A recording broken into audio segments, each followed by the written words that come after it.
Hey guys, Stay Patient here with this week's edition of the Trophy Hunters Update. We've got an exciting show for you today. We've got a couple of new easy platinums to add to the collection, as well as some interesting titles. There's not a huge number of AAA titles this week that have been added, which is odd because we're right in the midst of the busiest season of the year when it comes to gaming. We've got all these big games coming out, these AAA games, and there haven't really been any added to PSN profiles this week, apart from one, which we're going to have a look at. That is World of Final Fantasy. That's the second sort of lesser known Final Fantasy game that's coming out this year alongside Final Fantasy 15, but it actually looks really good, looks a lot of fun, so we're going to take a look at that, as well as some indie titles and all sorts of different games, quite a wide variety of different genres this week. So we're going to start off here on PSN profiles as always, and we've covered the bottom few. We looked at Battlefield 1 last week, so if you're interested in finding out what the trophies are in that game, of course the game's released now, so you probably know all about the trophies by this point, but we did do a bit of a discussion on them last week, and it does look nice and easy. The Battlefield Platinum doesn't look too bad at all. But if we keep scrolling up, obviously we took a look, or we sort of alluded to the re-release of the Lego Harry Potter games last week. But we get up to World of Final Fantasy, which is like the first game that we haven't looked at yet. This was added after I recorded last week's show, so it's from here upwards that we're going to be sort of focusing on. And this is a game that I would share a trailer with you for, but Square Enix are very, very strict about their copywriting. And most developers and publishers kind of don't mind you sharing their trailers because it's good advertisement, you know? It's good to get word out about their game. They like people reviewing the trailers and sharing them with people. But when it comes to Square Enix, as soon as you put any of their content in a video, especially if it's a trailer, it just demonetizes it. You can't monetize any of the video, and it's really annoying. So I'm not going to share a trailer with you, but I do recommend checking out some gameplay because it looks a lot of fun. It is a Final Fantasy game that has a lot more in common with the original Final Fantasies than number 15 does. You know, the Final Fantasy 15 that's coming out in about a month or two's time, I think.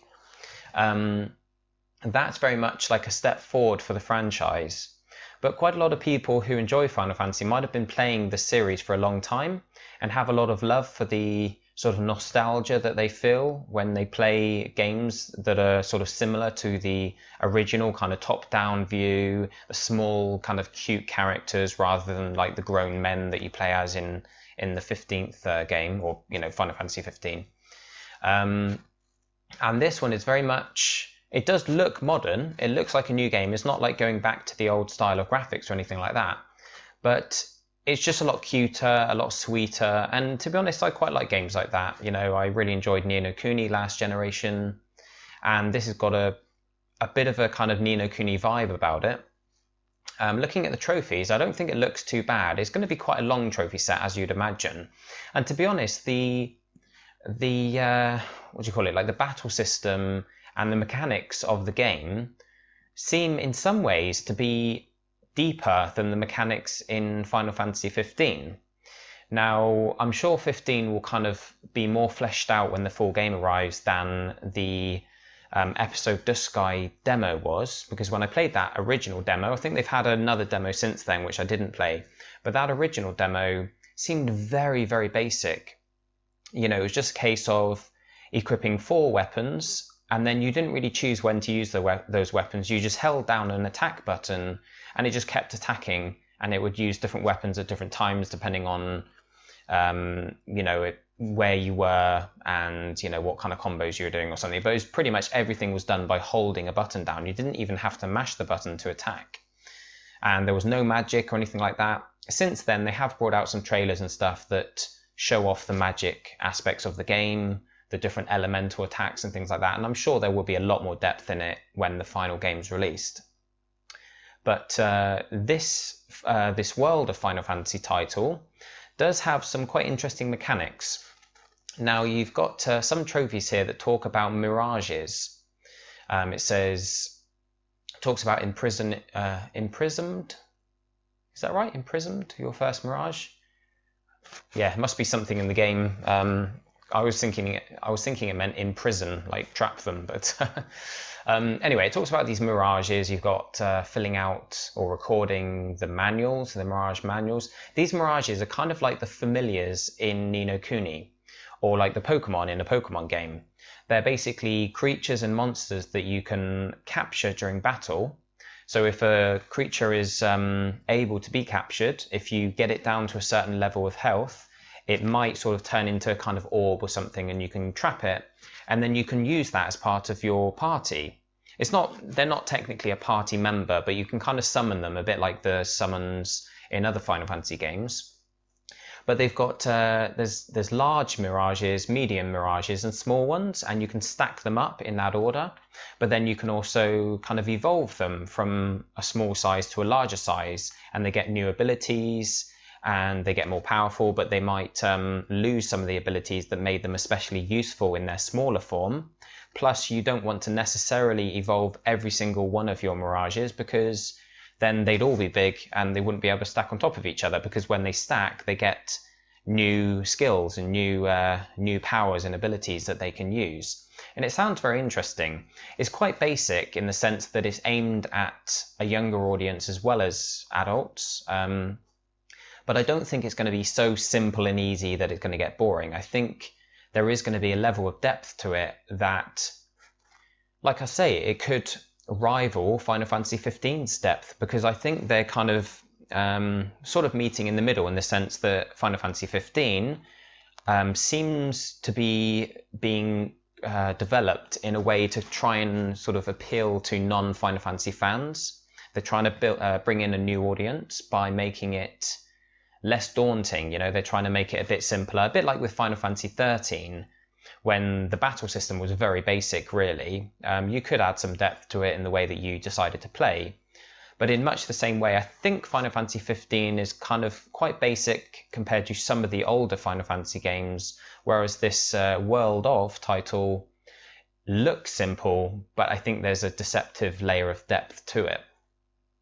Now, if we look through the trophies just very briefly, because this is really the only AAA game that's released this week, or that's been added to PSN Profile. Sorry, obviously this website doesn't correspond to the day that the game's released, because some of the games have their trophies announced long before the release date, and vice versa.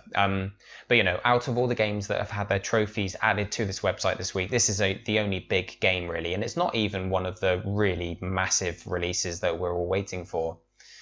So we are going to take a moment just to look through it quickly. So at the start here, we see two trophies referring to endings. Reach an ending and then reach the true ending. Now, I don't think that means that there's multiple endings to the game. I think usually with a Final Fantasy game or a similar kind of Japanese RPG, you might sort of finish the story, and then you can kind of go back into the game world and keep working on the 100%. Working on all the extra sort of bosses and collecting all the items and just leveling up all your characters and everything. And then when you've done everything, you've reached the 100% completion, you can then sort of go back and finish the game again, not from start to finish, but like do the final mission or the final boss or whatever. Or maybe it's just something that happens naturally, and you sort of see the true ending, how things are meant to end if you have everything completely solved. So hopefully that's the case here as well, because I'm not sure if I would particularly want to play the game through from start to finish more than once. And obviously you don't really want to be following a guide to make sure you get the true ending on the first playthrough. Hopefully it's something that you can just work on post-game. You know, once you finish the story, you can kind of go back and work on getting that true ending. Now we've got a bunch of what I can only assume are story-related trophies here.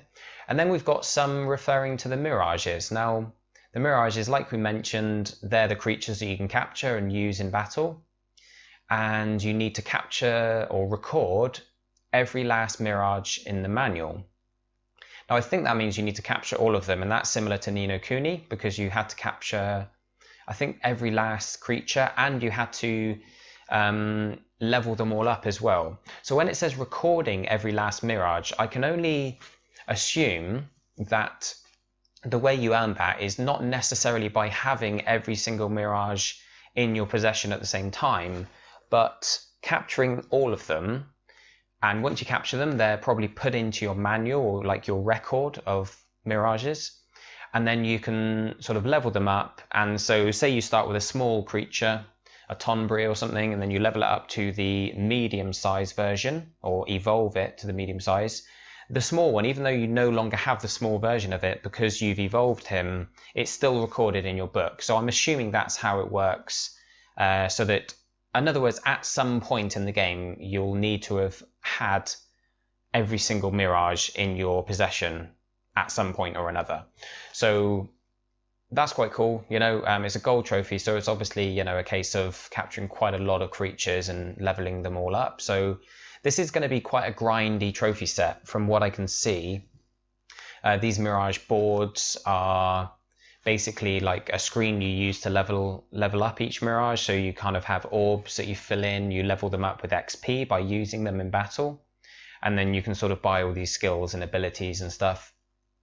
So you don't need to buy all the upgrades for every single mirage, but mastering 100 mirage boards. So there's obviously over 100 mirages themselves. So quite a few to capture. Is very much like a sort of Pokemon style game, but obviously different gameplay. I'm not really sure what these champion medals are. We've got a few sort of grindy, or not exactly grindy trophy, just things that happen over time. You do need to open every treasure chest in the game. So that's going to be something that we'll probably need a guide for. Some are bound to be quite hidden. And then the rest is sort of doing certain types of battles a certain number of times and finding all the secret areas in all the dungeons and helping out people, like side quests and stuff like that.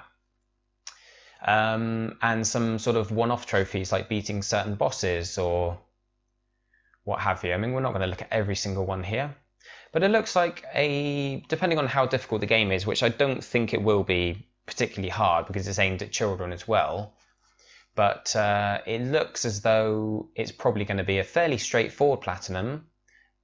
Probably no missable trophies, anything like that. You'll complete the game and then go back in and just spend time in the open world working on all the rest. So I think it's going to be easy enough, but it might well end up being quite long. So it really needs to be one of those kinds of games that you're going to enjoy, because you're probably going to have to spend a long time with it. And we'll find out more about it when it actually releases, of course. Now, if we come back to the list here and just keep scrolling up, the next game we got here is Tethered. Now, Tethered is a VR game, and it looks kind of cute. It's quite a cartoony title, and this trailer sort of explains what it's all about. You basically got to tether your little creatures here that live on these little islands and tether them to jobs. So you sort of tell them, I guess, to mine or farm or create food or whatever the case may be.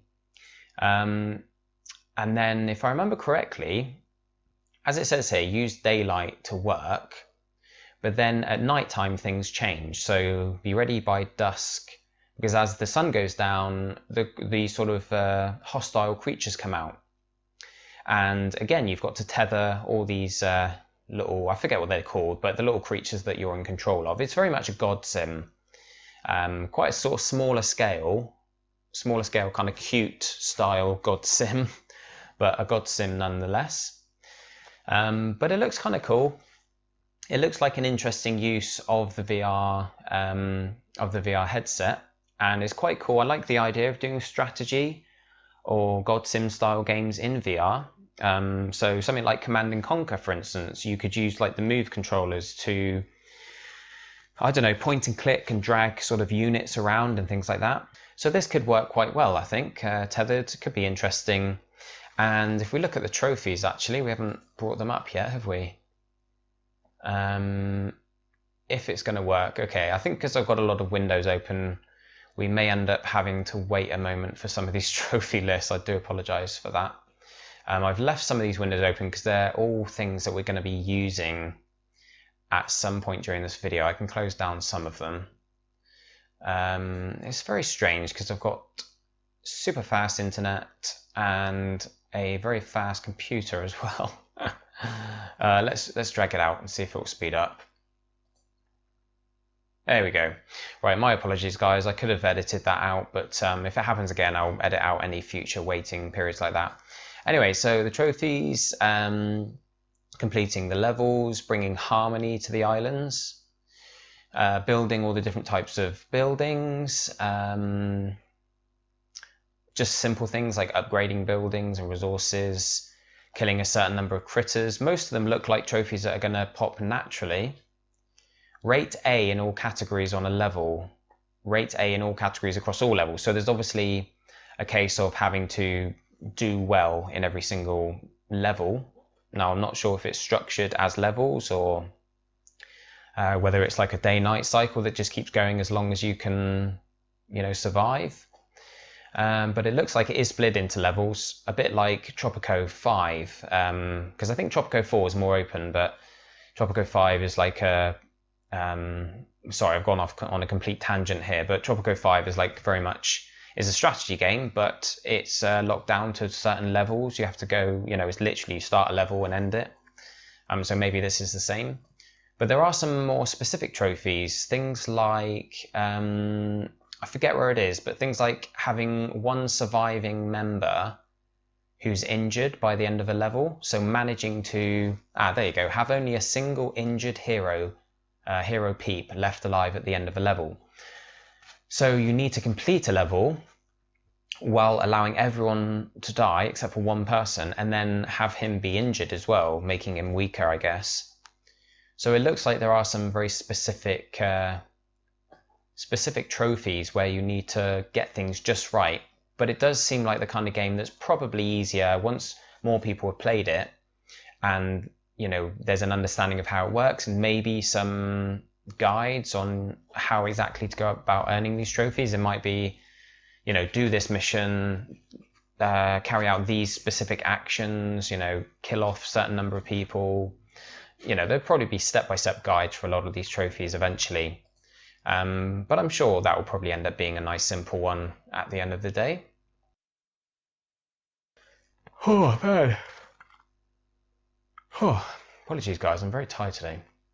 The next game I'm just going to sort of allude to briefly is root letter. Now, a root is actually sort of indicated by this sign here. It's a mathematical sign, but when it's written in text, it's called root letter.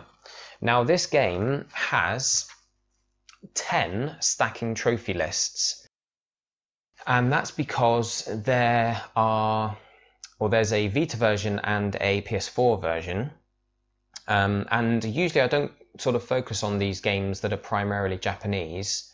I think it's originated in Japan. It's like a Japanese interactive novel, and there are loads of these on Vita especially, and all of them are super, super easy platinums, but we don't talk about them on this show because most people don't have access to them. But with this one, the PS4 version and the Vita version are available in the US and Europe, so we can all access them. But they're also available in China, Japan, and Korea. Now, the Korean PSN is very difficult to get into. You can't really set up a PSN account using a Korean address. It's something to do with the laws over there, and you don't want to go messing about with them. But I think it's it's almost impossible to set up a Korean account. You might be able to buy a Korean... Actually, saying that, it's not a digital game. I think it's a retail-only game. Maybe it's digital in other countries, but I looked on the UK store and I couldn't see it available. So it might just be that it's available on disc only, which means you may be able to import a Japanese copy, a Korean copy. If you're looking to import like Japanese, Korean, Chinese, Asian games, PlayAsia is a good site for that.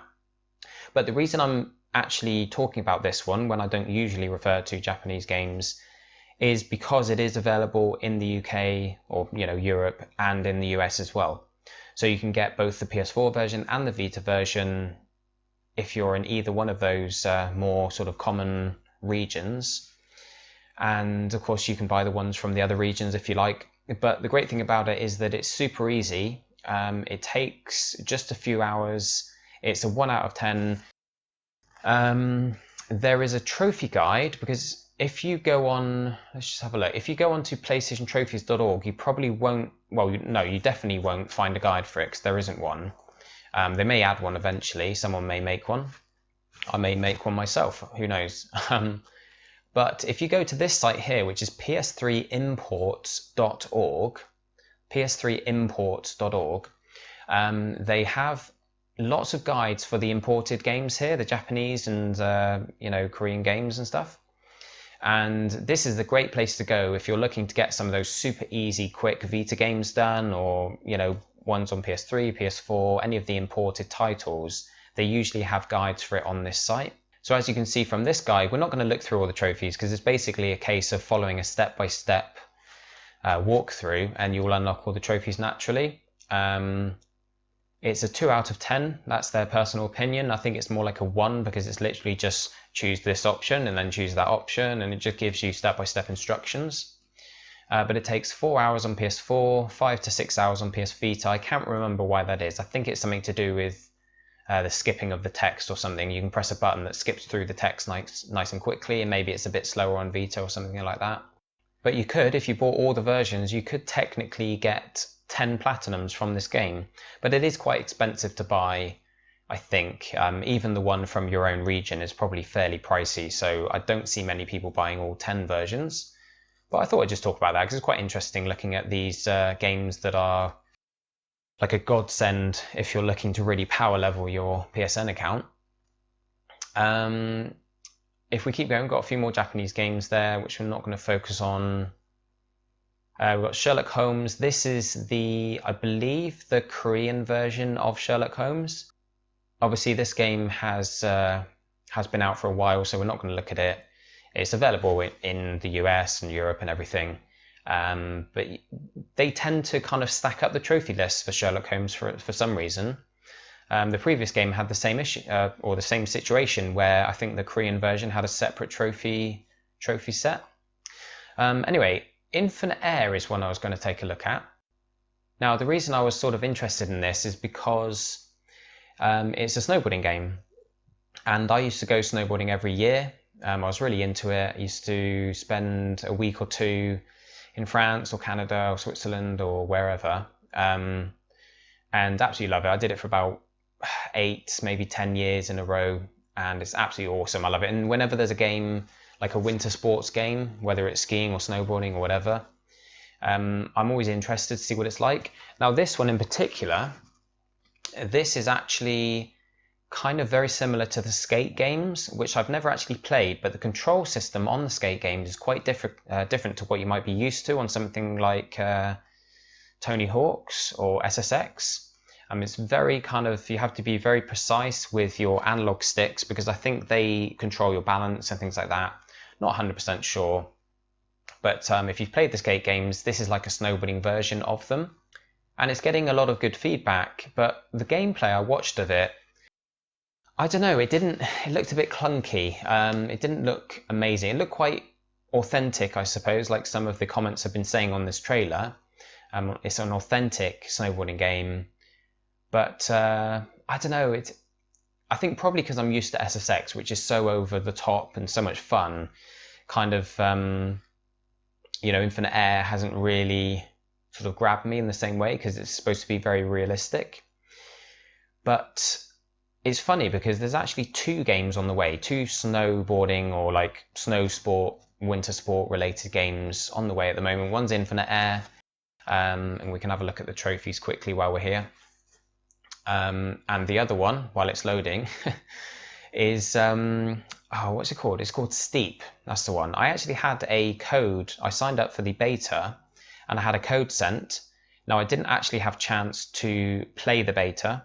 I was sworn to secrecy about it. I was told not to talk about the beta or anything, not to share footage, nothing like that. But because I haven't played it, obviously I can mention the fact that I was chosen for the beta. I just didn't actually get to try it, unfortunately.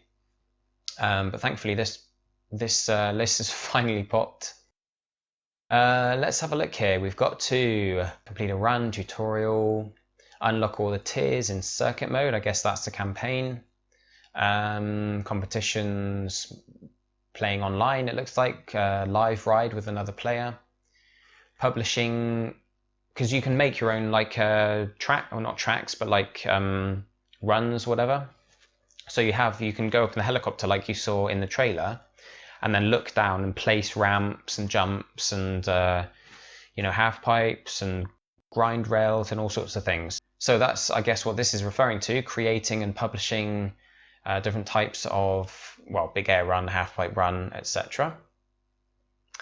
There's some here for completing a certain number of tricks and specific tricks that might be difficult to pull off. These are the ones that look quite tricky. 7 different tricks perfectly in a row. And the gameplay I saw, the guy that was landing the tricks wasn't getting any perfects pop up. He was getting like good or okay, whatever. So it might be quite difficult to land a perfect trick because of like the intricacy with the controls. So those might be tricky. And the rest is kind of just accumulative trophies or finding gear and unlocking stuff. There's some down here for reaching a certain score. I'm guessing it's out of 100, so you have to get a really good score on a slopestyle and a big air and a half pipe competition. And the fact that it's got a competition kind of makes me think that it might be several events in a row and you've got to get a really good score on all of them. So this could end up being quite a tricky trophy set, to be honest.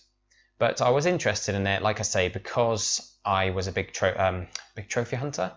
That's still true. I was a big snowboarder at one time. It's a shame. I've only really kind of stopped doing it since my health has gone downhill. But moving back up the list, we've got what looks like an HD re-release of Destroy All Humans, which is a PS2 game. I was going to share a trailer with you guys, but the trailers back then were such low quality, it would kind of just clash with the rest of the video. I think it would cause a problem with like the overall kind of resolution of the video. It was like 240p, and this video is going to be 1080. But yeah, it's kind of fun, Destroy All Humans. I do recommend checking out some gameplay for it. It was basically like an homage to the Mars Attacks movie. I don't know if you guys remember that, but back in '97, I think it was, Mars Attacks released, and it was a really goofy kind of B-movie type deal where aliens attacked Earth and kind of took over and everything. And this very much looks like a game based on that movie, where you play the aliens and you've got to like take control of humans' brains and you've got to like, just cause destruction and everything. And it looks fun. I think, actually no, I was going to say I thought I'd looked at the trophy guide for the original version, but I was forgetting it. With it being PS2, obviously there was no trophies. So it's really a case of finding out how the trophies end up for this. I've never played the game, so I'm not sure how difficult all these things will be. But actually, I do remember looking through this, and it looks very basic. I think a lot of the trophies, if we look here, you've got to collect all the probes, so collectible trophies, and all of these below them, or below this trophy, are probe related as well. So in other words, collect all the probes in each of the levels, and you'll automatically get this one as well. So they're basically all one trophy. Then as you go down, you've got the same list of all the same missions, but you've got to complete all the side missions in each level. I think they're the same anyway. Turnip Seed Farm, Rockwell. Yeah. It looks like all the missions you have to basically do all the side quests, collect all the probes, and then these look like story missions. And then at the bottom we've just got a bunch of sort of miscellaneous. Oh no, actually, yeah, these couple are miscellaneous, collecting DNA and things like that. And then we've got another big group of trophies where we need to upgrade each weapon, fully upgrade all the weapons in the game, or at least these ones that are listed, and then achieve 100% completion. So again, that's probably going to include everything at the top of the list, or in fact everything so far, probably. So it looks like it's one of those games you probably just go for 100% and all the other trophies pop along the way. And then a few just random bits and pieces here, destroying vehicles and killing humans, and just a cumulative trophy. So it looks like it may be, as long as it's fun to play, it might be another straight for platinum, which would be nice. Now let's take a look at this game here, Spider Rite of the Shrouded Moon, this is called. I think this is a sequel, and this has been out on Steam, I think, for a little bit. But it looks kind of interesting. You play a spider, it's sort of like a 2D platformer, but you need to trap and eat these different insects that are flying or crawling around, and you need to do it while using as little of your web fluid or your strands of web as you can. You've only got like a certain amount of them for each level. So you need to use them wisely and try and use your jump to kind of drag the different insects towards your web, just like that. And I don't know, it just looks unique and kind of fun. I've watched some gameplay of it. There is gameplay up on YouTube if you did want to check it out. But it definitely looks different. There's not many games like this. Like I guess it's a 2D platforming puzzler, but there's a lot more to it than that. And it's coming to Vita as well, which would be cool. It looks like the kind of game that will suit Vita. When it comes to the trophies, a lot of them are about getting multipliers and getting high scores, collecting all the different rare types of insect. Yeah, I mean it's difficult to really say. There's some secret-based trophies here. Not sure what they're all about. Getting a certain amount of score in a certain time. There's lots of like all different, different styles of trophies here. Some specific ones for fighting certain insects on, in certain situations. Yeah, I can't really tell a lot about the game because it's not really something that, we can't really relate it to anything else. It's so different and unique that there's no game that we can say, oh, it's kind of like so-and-so, so the trophies are probably going to be easy or hard based on our past experience. Like, we've got no reference point for it because I've never played anything like that. So again, it's going to be something that we'll just wait for when it comes out. It's got quite a few trophies there. 49 is a decent number, but it's not released yet, so we'll wait and see how it is when people start playing it. Now here we've got a game called Bridge Constructor, and this is one that we're going to focus on a little bit because this is already a proven easy platinum.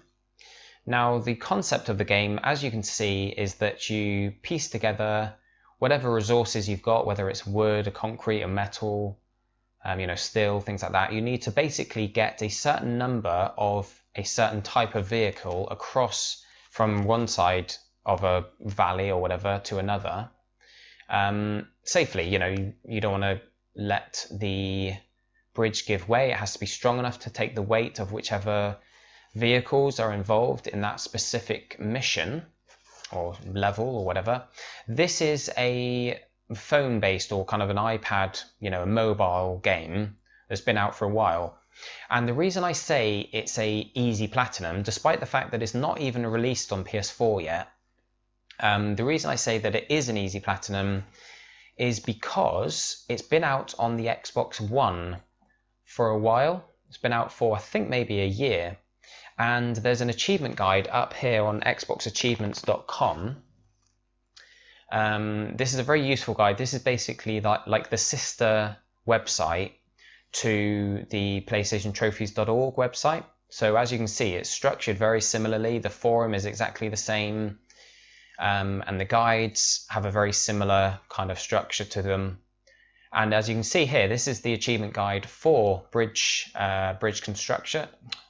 Constructor right there. And it's given a 2 out of 10 in difficulty and only 3 to 5 hours if you're using a guide. Now the guide they're referring to is this one. Now this is bridgeconstructor.net, and I'm going to put a link for both these websites, both these pages in the description below. So check out the description because I'll have the guide link there, and I'll also have this very useful sort of walkthrough linked. And what this does is basically gives you the solution for every single bridge in the game, and that's how you can go about earning the platinum in 3 to 5 hours. Because if we go back to the trophy list here, the trophy list itself, hey, it's loaded straight away, nice, basically refers to each of the different as you can see here, it says cars can drive on all of Island 1's bridges, then Island 2, 3, 4, etc. It does that for all the cars, and then trucks can drive on all of them, and then tanks can drive on all of them, or tank trucks. And then there are, a bunch of trophies that I think come naturally. You've got some optional levels here. And then the rest are very simple. If you use the guide that I've linked in the description, it sort of talks you through earning these miscellaneous trophies. But for the most part, almost all the trophies will come naturally just by going through that walkthrough, which is, if we go back to it, this one here. So we'll click on one of these now, and you'll see that it gives us kind of an image of what the screen should look like. So quite simple to begin with, obviously, just as kind of a bit of a framework underneath the bridge here to protect it, to keep it rigid. And then as you go down, it gets more complicated because, as you can see here, we've got bridge 1 is, let's have a look. Oh, it says here for car tank trucks. Car tank trucks? Anyway, you'll figure it out. I'm not going to go looking through it all, trying to figure out exactly how it's designed, that guide. But this is like the proven easy platinum of the week. I've been through and double checked quickly. I'm pretty sure that the trophies are the same as the Xbox achievements. I had a quick scan through and it looks exactly the same. I don't know, there may be one or two I missed, but I don't see them changing anything. It wouldn't make sense. So pretty much you can use the achievement guide on xboxachievements.com as a trophy guide and use that to get all the trophies and the platinum done for this one. So there you have it, guys. That's Bridge Constructor. I keep saying it wrong. Bridge Constructor. We've got Big Buck Arcade here, which is a hunting game, as you can imagine, a bit like the Cabela games on PS3. We're not going to look into it too much because I'm not really sure how easy or difficult it's going to be. But, like a lot of people don't agree with hunting. And it kind of, like, you've got these trophies here, get 50 headshots in a specific adventure. And it's a weird trophy set, actually, because all of the trophies are repeated for 2 different areas. Now, I'm not sure if they are the only 2 areas in the game, but if you scroll down through, you'll see the accuracy ones, you'll see the ones for shooting them in the head and shooting them in the heart. And then all the same ones down here are repeated, shooting them in the heart, shooting them in the head, accuracy. It's just for a different area, a different level or whatever. But it seems a bit kind of, I don't know, it's like getting hundreds of kills. I mean, hunting, like people do hunting to kind of, as a cull sometimes, to kind of keep populations down. I don't agree with hunting for fun. I think it's cruel. I don't go out and like join protests or anything like that, but I think it's a bit tight. But all these trophies here just make it seem like this game's been designed by someone who's into this kind of thing just for fun. Like, it seems a bit pointless, just like playing a game where you're shooting defenseless animals over and over, trying to rack up sort of 50 or 100 odd headshots just for the trophy. It just seems a bit cold-blooded. But it might be your kind of thing. I just don't particularly fancy sitting there in front of a TV screen gunning down creatures, especially deers. Let's take a look at Monster Jam. So this is Monster Jam Crush It. Now this is, I think, a sequel to a PS3 game, and I forget the subtitle of the PS3 one, but it was called Monster Jam. Not to be confused with Buzz Jr. Monster Jam, or whatever it was called. That was like a kid's game to use the Buzz controllers with. Remember those Buzz controllers on PS2 and PS3? Yeah, it's nothing to do with them. This is like really over-the-top monster truck tricks and freestyle events and races and things. Seems a bit over the top. Seems kind of silly, really, because the whole point of these kind of freestyle games, a bit like Trials, the motorbike or like the Trial Bike game. The whole point of vehicles like that is that they're agile, and that you can throw them around and do tricks with them and things like that. So it seems a little bit odd to be able to do a backflip in a monster truck. That seems a bit unrealistic, but obviously it's an unrealistic game. I'm just not sure how fun it will be. like not having the kind of agility you're used to having with like a skateboard or a snowboard or a quad bike or a jet ski, any of those smaller vehicles that you can do tricks with, they just seem to make sense and they seem faster paced and more fun. Whereas a big, cumbersome, heavy monster truck doesn't seem conducive to fun, fast-paced, like freestyle gameplay, but it might end up being fun, I'm not sure. The trophies are, again, it's only just been added to the website and there's no feedback on it. It's not out yet. But for the most part, I'm trying to remember what the trophy set was like. I think, yeah, you'll see here, get a gold medal in 1 time attack level. In fact, all these trophies here are time attack related, so you need to get a bronze, silver and gold in time attack, and then collect 5 crush letters in 1 time attack level. So all of these only have to be done in 1 level. Like, you can choose, you don't have to get gold on all of them, you don't have to collect all of the crush letters. And you know, if we go down, the same thing applies to the stunt level. You need to get bronze, silver, gold in stunt level, collect 5 crush letters. Again, same for survival, same for freestyle. Then we've got to like win 5 different races, unlock all the different vehicles, I guess, from leveling up. And then finally, we do have to collect 250 crush letters. Now, this looks like it's going to be a very simple trophy set, simply based on the fact that you don't need to get gold on everything. In fact, you only need to get 4 gold, I think 4 or 5 gold medals, like once on each different type of event. And then the rest is just a case of playing the game, collecting crush letters, and that's about it. So I think this Monster Jam Crush It could end up being another real easy, potentially quick platinum, depending on how many events there are in the game and how many you need to finish. Because as you know, as you would have seen looking down through it, you need to win 5 races, and you need to get gold on like once on each game type. But that kind of implies that you probably don't need to even finish all the events in the game, unless there are only 250 Crush It letters in total, in which case you'll need to go through and play them all just to be able to get to those 250 letters.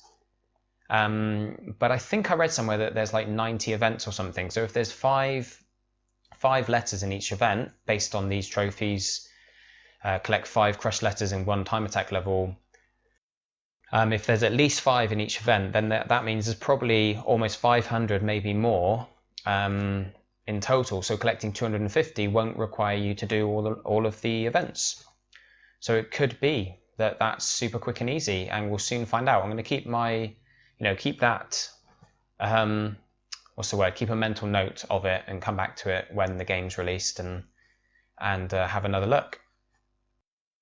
Now, this next trailer is for Windlands, and as you can probably tell, this is a VR game, and it kind of reminds me of Spider-Man in some ways, because it's basically an exploration game. But as you can see here, you're using your Move controllers to tether yourself to trees, to bits of land, to whatever's above you, and you're using it to swing around the area. So it looks kind of interesting. I think it's just sort of trying new things with the VR. It's been out on Oculus and HTC Vive for a while, and I didn't actually think to look at the review scores it was getting there. Let's do that now, shall we? Windlands review. Okay, so Destructoid 6 out of 10, Steam 9 out of 10. Windlands is an amazing VR game. We could go to a website that I find very useful. Keyboard's in an awkward place in front of me. GameRankings.com. This is kind of like Metacritic. I need to zoom out a bit. And let's see. You'll see there that Battlefield 1 is getting good reviews. But Windlands has an average score of... Oh, well, it's only actually recorded one of the reviews, so 6 out of 10. But yeah, it just looks interesting, looks like something different, a nice new way of approaching the VR style of gameplay. Last of all, we have 8 Days. Now, I haven't got a trailer downloaded for this. In fact, there's very, very little information online about it at all. If you search for 8 Days Pieces Are Business, you actually get articles and like results on Google regarding things that are totally unrelated to the game. And if you just search for 8 days, you get information on the movie called 8 Days. And it seems like they're really not, maybe it's like a long way off. Maybe they've added the trophies weeks before the game's due to release, but there's no trailers or anything. There is one trailer actually on YouTube that a YouTuber has uploaded. I'm not sure where he's got it from. Maybe he's made it. Maybe it's like a fan-made thing or a bit of a hoax or what, I don't know. But there's no trailer from the actual company themselves or from Sony or anyone. At least I can't find one. But it's meant to have a lot in common with games like, what's it called? Hotline Miami. And it's like an 8-bit top-down free-roaming twin-stick shooter. So if you're into that kind of thing, the old school style games, you might enjoy it. I'm not really that big on the 8-bit games because I didn't do a lot of gaming, or didn't ever actually play on the NES or the SNES. I was like a Sega guy. I had the Spectrum to begin with. That was like my experience of 8-bit. But that was even earlier, to be honest. But that, like, I didn't really play the kind of games they had on Nintendo at the time, the kind of games that are making a comeback now with the 2D platformers and things like that. So I don't really have the same level of nostalgia for those types of games as a lot of people do. But that's the review of this week's releases, guys. So if we just scan back through as a reminder, keep an eye on Monster Jam Crush It. I think that's probably going to be an easy game. Unless getting a gold is like super hard, even though you need to get only like 3 or 4 golds in total, it might end up being really, really difficult. But yeah, it could be easy. And then we scroll down, we've got Bridge Constructor, which is this week's nice, easy platinum that I'm going to highlight. It's not out on the PS4 store yet, but I can see it probably being quite cheap because it's been on mobile for a while. It's been on Xbox One for a year, I think. So it's not like a brand new game, and because it's a mobile game, quite often they end up starting off quite cheap. But we are blessed with a platinum trophy from it. You know, quite a lot of short games like that, little mobile crossovers, don't get platinums, but this one does. Destroy All Humans might be easy. We've got Spider, looks cool. We've got the letter games if you can get hold of them. Maybe rent them if they're available via rental in your region. There we go. Yeah, that's pretty much it, guys. Tethered looks kind of fun if you've got your VR headset already. And World of Final Fantasy looks really, really good. I'm actually excited for that, so I'm definitely going to give that a go when it comes out. So there you go, guys. I hope that's been enjoyable for you all and informative. I'm trying to sort of bring some games to your attention that you may not have thought to try, some easy platinums. Of course, if you haven't seen my latest video before this one, I put up a part 2 to the fastest and easiest platinums on PS4 that you've probably never played. I do like a top 10 list every now and again, pointing out some of those nice, easy, quick platinums for you guys. And hopefully they're ones that a lot of you may not have thought to try or may have never even heard of at all. In a moment, I am going to record a second video today. We're going to be taking a look at the Halloween sale, which is on the go on PS4 at the moment, or, well, it's on the go on the PSN store in general. So there's like PS3 games, PS4 and Vita. We're going to take a look at the PS4 games primarily, because if you look at all of them, there's hundreds and hundreds, and it would just take all day. But there are some games on there that I wanted to bring out, like highlight to you guys, that if you didn't realize they were on sale, you may want to go and pick up, because they're games that have been quite expensive for a while. And they've finally been put on sale, so you don't want to miss out if they were games you were hoping to buy. Same applies to some of the DLC on there as well. So stay tuned for that. That video will be up shortly after this one, hopefully. And the other thing I was going to mention is that I'm going to be starting a new series of videos where I review a subscriber's trophy collection. So we'll use PSN profiles to look through someone's collection. Obviously, they need to volunteer their account for it first. I'm not just going to pick people at random. But I'll probably kind of make it a monthly thing to begin with. And then if it gains some popularity, if people are enjoying it, and if if there are enough people who want their accounts reviewed or their trophy collections reviewed, then it might become a more regular feature. But for now, I'm looking for people to volunteer their accounts for that. If you would like to have me take a look through your trophy set, The benefits of it will be hopefully that I can, what I'm going to try and do is sort of find out what I can about you and kind of guess what kind of gamer you are based on the trophies you have, the games you've played, the kind of completion percentage on the account and things like that. It's not going to be a critical review. I'm not going to be sort of mocking anyone or criticizing their collection in any way, but I will try and use what I figure out about you. You can let us know in the comments whether I was correct, in my assumptions, in the guesses that I made about you as a person and as a gamer.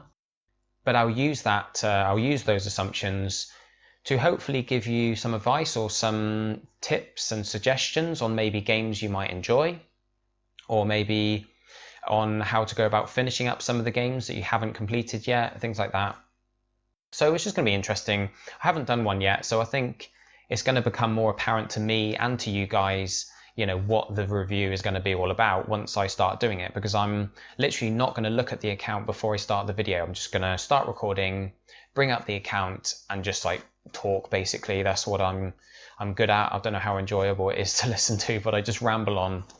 And after we've done that first episode, after we've done the first review, I think it will become clearer to everybody involved, including myself. It will become clearer what the review's going to be focusing on, what it's going to be all about and things like that. So yeah, let me know if you'd like me to take a look at your trophy set live on YouTube. Might be quite interesting. But in the meantime, guys, I hope you've enjoyed the video. Thanks very much for watching. As always, check out all the rest of my content. Don't forget to like and subscribe, and I'll catch you very soon. Cheers, guys.